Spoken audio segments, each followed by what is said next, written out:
Sorry, excuse me. Cheers. Cheers. You can't have a zero without a cheers. That's very true. Erica, how are you? How are you keeping? I'm good. How are you, Leon? Welcome to the Gravity Bar. Thank you. We finally got to do this. 100%, 100%. No better place. We wanted to have a chat with you just about, you know, how your career has gone over the last few years, and it has been an absolutely stellar career so far. Thank you. And yeah, we wanted to jump into things. So tell us about how you got into music and what was your inspirations there? It's funny because none of my parents aren't musical. They're really into music, like they're music enthusiasts. But I never came from a background of, you know, my mom or my dad was teaching me piano or guitar. It was never that. I just kind of gravitated towards it as I grew up. I was in stage schools from the age of 3, up until I was about the age of 8, and then that all kind of changed. My mom got sick. I used to keep I used to write poetry, and I kept journals too. And then as time was going on, I always found it as this thing that was my therapy. I played sport as well a lot when I was growing up. So sport was more so my outlet, and then music was my therapy. And I think having the balance of those two, I was able to kind of feel balanced as a person. For someone who's quite chaotic, that was my me chaotic never. Leos aren't chaotic at all. But yes, the journal started to turn into poems. The poems gravitated into songs. I got a guitar when I was 10. My mom got sick, and everything just kind of evolved through that. And then it became it was a snowball. And then I did my first support gig when I was 16. I think I was 15 or 16 for WizKid.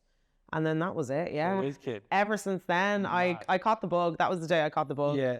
And then how did you go from, you know, supporting WizKid into then like a full-fledged kind of career then? Anything and everything, no matter where anyone would have me. I did every open mic. I played with bands. I did the kind of, I'd sing at friends' weddings or funerals or whatever it was. Whatever the occasion, I wanted to be there. I think I was just ready for the hustle and I was ready for the graft. Yeah. Because that's the music industry, you know.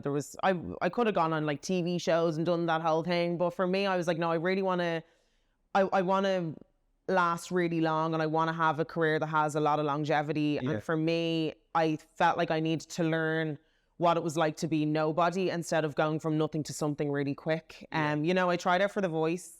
I got to the Voice UK. I remember that was an experience in itself, because I was like, if I'm doing a talent show, I want to be judged on my voice. I don't want to be judged because they're like, we want to make you into this or we want to make you into that.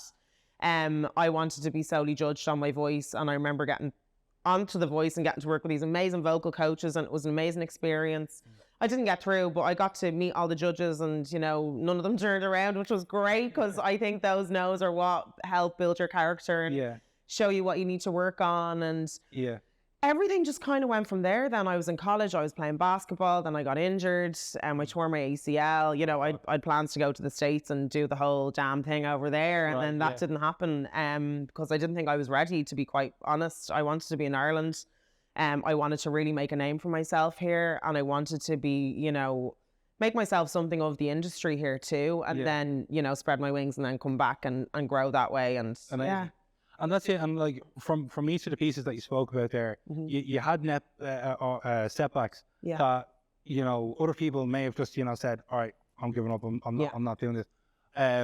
What kind of kept you going through those things? Well, with every setback comes a comeback. So when I got injured, I was like, okay, well, it was a blessing in disguise in my eyes, because I was juggling so much. I was gigging, I was in college, I was recording, I was writing, and then I was like traveling around the country playing basketball every weekend and playing 5 nights a week. It was just, I look back on it now and I'm like, I was insane. You know, it's just not possible. And then once that happened, I had to sit with myself for a while and be like, okay, I've 9 months to a year here. I'm not going to sit on my ass. Like, I need to figure out what it is that I really want to do, because I know I want to do everything, but what do I want to be really good at? And what do I want to make a career out of? And, you know, it always came back to music, because I was doing it all while I was doing it all, you know? And then that was a really defining moment for me. I was only 18 at the time, and I was like, yeah, you know what? It's now or never. I need to just kind of go all guns blazing. And that's exactly what I did. And super. I think, you know, you just have to, people think sometimes that things just happen overnight or they happen really quickly. I'd been at this since I'm 16. Right. I'm 26 now. Right. You know, it's not, I put in a lot of blood, sweat and tears, and I still am. Like, the hustle does not stop. The industry changes every single day. and it's kind of just like keeping up with the Joneses nearly, you know? Yeah, right. That's it. And like, you know, with your music, you have been able to, well, for me anyways, been able to really be diverse in what you've been able to put out in terms of, you know, you've got that kind of music that focuses on your heritage and upbringing and things that you face in terms of like where you're really from. Yeah. You know, to more kind of like poppy bangers, I'm gonna call them, like, you know what I mean, like real feel good, like, you know what I mean, kind of music and stuff like that. So, like, I suppose, what's your favorite type of music to make? Is it rhythm and blues? Is it more kind of cultural? That's a funny one, because I find I pigeonholed myself for a really long time, because I was like, I'm known as the R&B girl. I need to stick as the R&B girl. That's just what people know me for, and it's clearly just what I'm supposed to do, you know? And I think as I was doing that, I was kind of holding myself back a little bit from what I really wanted to make. Like, I grew up with Britney and all those amazing big pop stars. Like, I was a massive JT fan and stuff too, and the Dangerously in Love album by Beyonce was one of the most formative albums of my whole entire life. It's obviously R&B, but it still had, you know, that pop feel, you know. It wasn't like D'Angelo or Sade that I was listening to, or Erica-Badu. I find all the music that I grew up listening to is kind of like a fusion. I take bits and pieces from everything that I've grown up and been inspired by.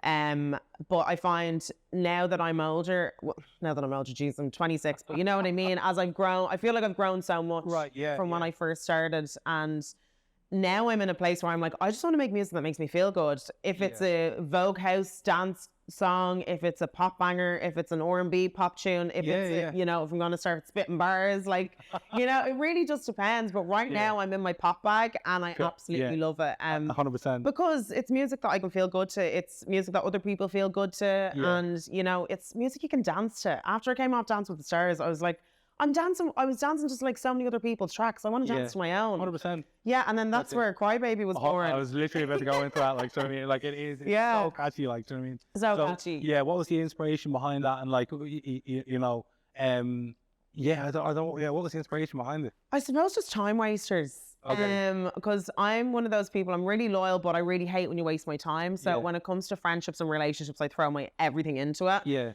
And then, typical Leo.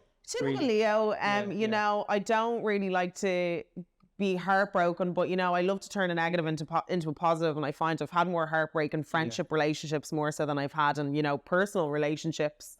More so friendship relationships than maybe significant. Sorry, excuse me. Cheers. Cheers. You can't have a zero without a cheers. That's very true.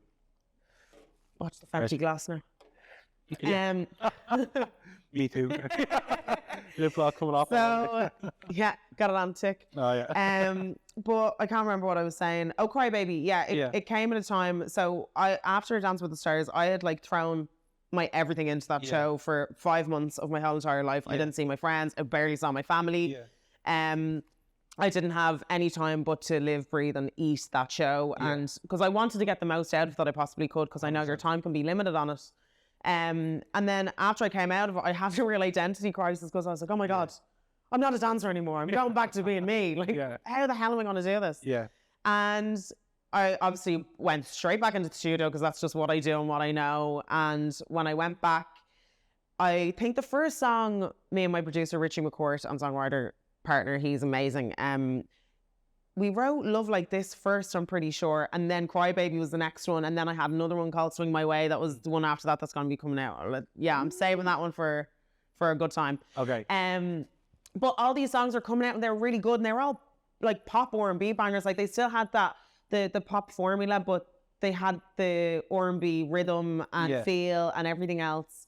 And then they just started kind of falling out of me, and they still kind of are, if I'm being totally honest. People just haven't heard them yet. We're getting there though, slowly but surely. And then Cry Baby was just one of those ones. He was like, I feel like we should write a song called Cry Baby today. And I was like, C-R-Y-B-A-B-Y. And then that was it, you know? It was just one of those ones that just happened really quickly.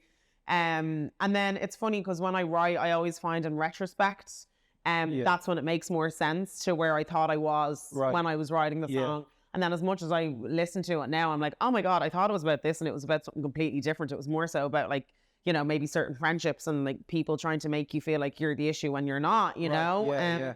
When all you're doing is you're giving, but you're not getting anything in return. And then that's pretty much it where it came from. Long story about Crybaby, but yeah, here she is for the Two Steppers and the Time Wasters. Yeah, absolutely. But look, it is a catchy banger. Thank and you. Looking forward to seeing it, flourish over the summer and stuff like that. But gonna put you on a bit of a spot here. What's your favorite song that you've made? I've made over your entire career. My entire career. Yeah. Oh God, it's still growing, you see. So this changes all the time. Like I find of a new favorite one of my songs every couple of weeks. Right. Yeah. Because I'm writing all the time. Yeah. I'd say the one with the most meaning, maybe to me, would be. I'd say Where You Really From? Yeah.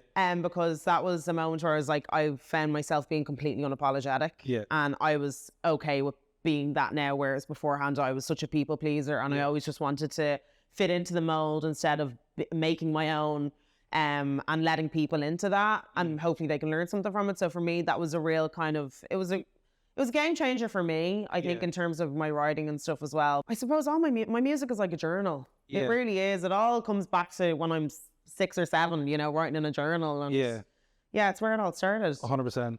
And I'm actually, I'm kind of taking myself because I said I wasn't going to do this. Yeah. But I really wanted, and I wanted to keep the conversation light. But today, obviously 25th of May, it's 3 years since George Floyd today.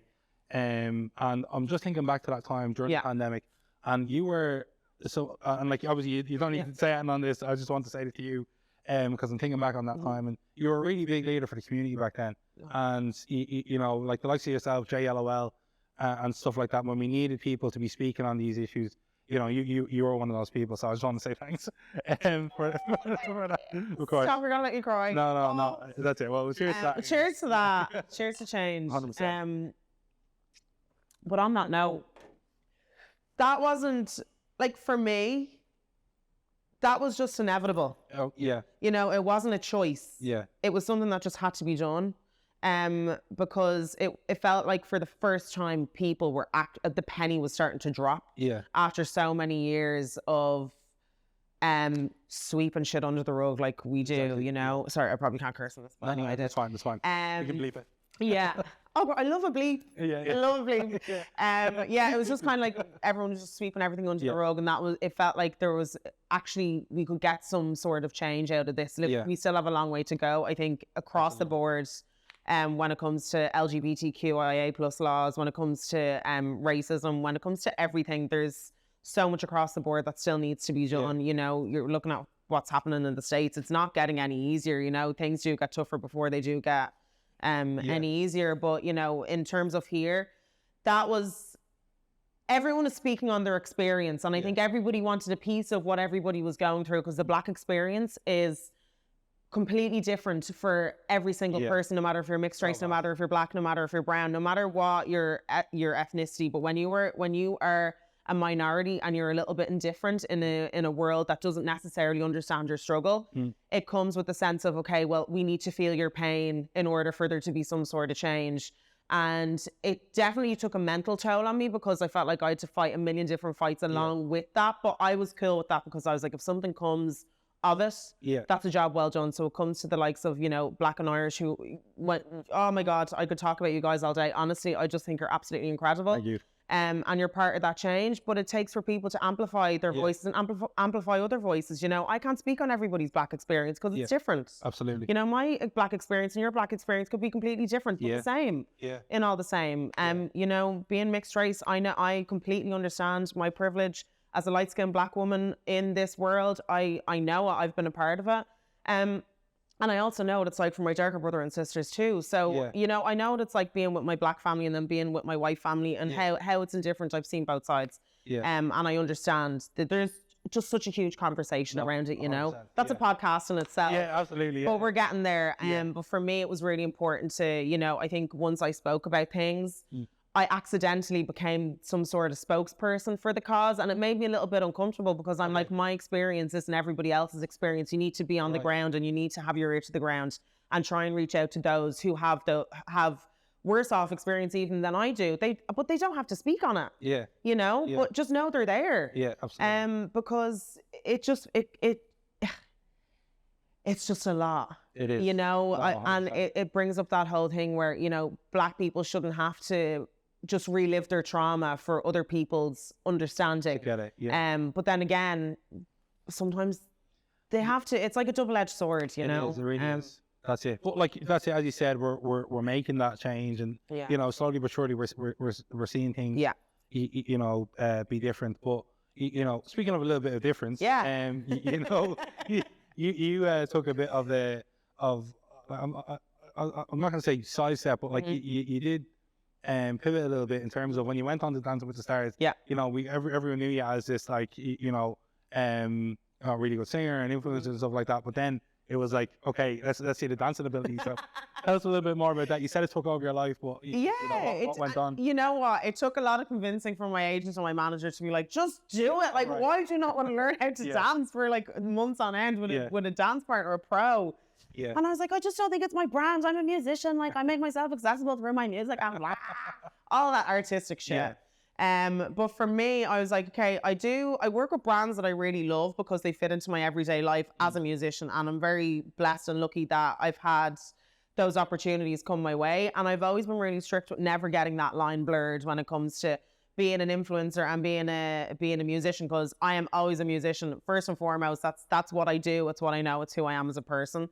But also, I'm an independent musician and I have to support myself and I have to support my career. Everything I make goes straight back into what I'm doing. Yeah. Goes into an EP, goes into a single, goes into PR, goes into an album, it goes into whatever the case may be in order for me to do what I do. Because I don't have a big machine behind me. I don't have a big massive label. You know, I have my sync, I have my independent things going on. So, but with that, you know, you have to make your work. Yeah. You know, Yeah. And that's part of that. And I'm just very lucky that I'm in a position where I've kind of gate-kept myself so much that I can only get to work with brands that I really truly love and adore, and that's always only ever going to be the case.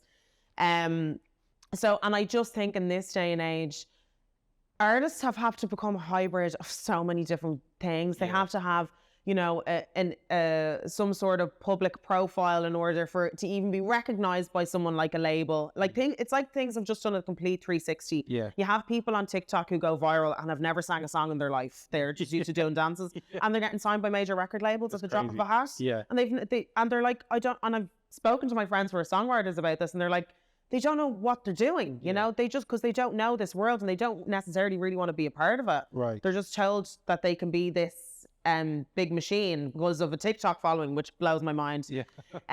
So I find you can do everything. Yeah. And I'm only coming to terms with that now. I always felt I could only do the one thing because that's what I'm good at and that's what I know. Yeah. Whereas why can't I learn how to DJ? That's like my next little avenue. I definitely want to get into. Because I love music and I love playing like my types of music for other people that will get it. Yeah. But for me, it's more so like, why can't you be a DJ? Yeah. Why can't you work with a brand that's going to pay you money to support yourself in your career? 100%. Why can't you go on a TV show that's about dancing? I was like, I'm not holding back anymore. This year is going to be the year of yes. So 2022 is the year of yes for me because I said no for so long. Yeah. And I'm so happy I did because I had the time of my life. And I look back on it now and I'm like, I got an experience of a lifetime. It'll never come around again. Yeah.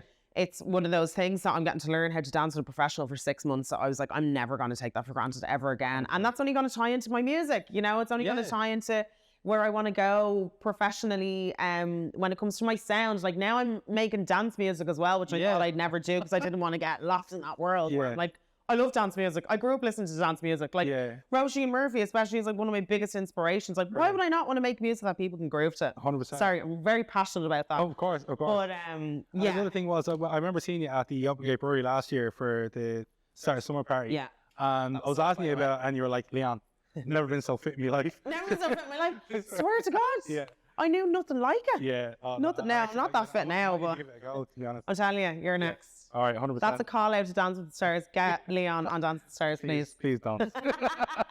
I'm telling you, you love it. 100%. But like, and that's it. Like, you've now gone from having this like really strong music career into also going with Dance with the Stars. And you're a presenter as well now. So tell us a little bit about that on main stage. And that was similar to what I was saying earlier on. I was like, oh God, I don't want the lines to get blurred. Like people are just going to think that I do everything, and you know, I'm really protective over my career and my image and my brand as a musician. And then I was like, it's a show about music with Danny O'Reilly. Why would I not want to do this? You know, and they made this show specifically for us. So I was like, oh my God, it's not every day, you know, or do you come knocking on the door and they're like, hey, we want to give you a music show with one of the biggest Irish musicians, you know, of this generation. And I was like, absolutely. 100%. It's not only gonna push me out of my comfort zone to learn something new, but it's also gonna give me an opportunity to put on people that deserve a platform to perform on that we're not necessarily used to seeing every week, you know, on Irish TV. So to be a part of that, and there's still so much more that I want to do with it, and I really hope to God that it comes back soon or someday, whether it's, you know, a year from now or next week, I don't care. But there's just so much talent in Ireland that has to be showcased. So to be a part, it was a very full circle moment for me actually, because I remember wishing I could get a slot on a big TV show. I've still yet to. Well, I did my debut primetime TV solo performance on Dance with the Stars a year later, which was amazing. But I've still yet to do like a big talk show kind of debut music slot, solo music slot. Oh, it's all coming, speaking into existence. I'm all about manifestation. It's gonna come, and it all comes in the right time. Like everything is about timing, especially in the music industry. You know, you really just have to accept that. That's probably one of the hardest things about the industry, is that you look at how amazing your friends are doing that you genuinely love and care for and just want to see you do really well. That's the kind of person I am. I love to see my friends thrive. But it also comes with that whole thing of like, oh my God, but like, am I not good enough to do that or come with that? And that's just human nature, especially in the industry. So for me, you have to just remember that everyone's timing and journey is so different, and it all happens when it's supposed to. I think I completely went on a tangent from your question. I think that, to be honest, I think that's an absolutely beautiful place to leave it. Erica, thank you so much for coming in. Thank you so much. Really appreciate it. It's an honour. Thanks for having me. Jeez, to even be up here and have this place shut down for this is amazing. Seriously, full circle moment. 100%. But look, actually, before we jump, what's next for Erica-Cody? Oh my God, so much. So I'm working on a couple of things inside and outside of music. You know, I feel like I definitely make myself accessible through music, but there's still a lot of other things that I want to say and do. So I'm working on a couple of things there in that world, without saying too much before I get killed. But yeah, lots of new music. Geez, I have a catalogue that I'm just ready to release, and I think I might start with a dance tune. I'm ready to have fun this summer. I don't know about you guys, but I want to have fun. I'm ready to go. I think we need to have you in here doing the show. I think that'd be sick. I'm going to talk to you about that. Yeah, that's fair. Well, look, Erica, cheers. Thanks a million for coming in. Cheers. Thank you so much. No worries. Oh, there's nothing like the good stuff.